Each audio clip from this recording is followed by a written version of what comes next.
विरोधकांचा हे दावा आहे की आम्ही लाखोंच्या मतांनी निवडून काय पाहता यांच्या वक्तव्यात महाविकास आघाडीचा उमेदवार म्हणून यावेळेला मी निश्चितपणाने विजय होणार आहे. त्याचं कारण असं आहे की आज आम्ही माजी मंत्री आदरणीय राजेश भैया टोपे, माजी मंत्री आदरणीय अमित भैया देशमुख, आमचे आमदार कैलासजी गोरंट्याल आणि शिवसेनेचे जिल्हा प्रमुख भास्कररावजी आंबेकर, त्याचबरोबर आमचे सहकारी मित्र राजाभाऊ राग, आम्ही सर्वच मंडळीने आज या ठिकाणी महाविकास आघाडीचा फॉर्म भरलेला आहे. आणि विरोधक काय वल्गना करतात मला माहीत नाही, तुम्ही तुमच्या तोंडून मी ऐकतोय, परंतु विरोधकाच्या पायाखालची वाळू घसरलेली आहे.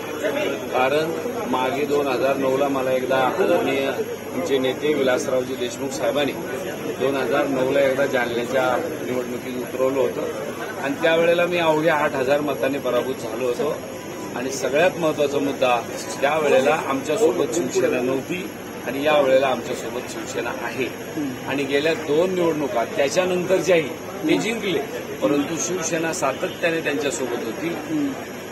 मित्र हा पाठीत खंजीर खोपसणारा असला तर आपण आता त्याच्यापासून दूर गेलो पाहिजे. हे शिवसेनेने हेरलं आणि शिवसेना आता महाविकास आघाडीसोबत आहे आणि आमचा विजय निश्चित आहे, काळजी करू नका. त्यांचं शक्ती प्रदर्शन खूप मोठा असं दानवेचा आरोप आहे का तुमचा आहे मला माहित नाही. ऐका ना, विरोधकांनी समोरच्याच्या बाबतीत काय बोलावं हा ज्याचा त्याचा प्रश्न आहे. माझ्या पक्षाने मला उमेदवारी दिलेली आहे आणि मी डटके लढणे वाला हूं, चिंता मत करो. थँक्यू.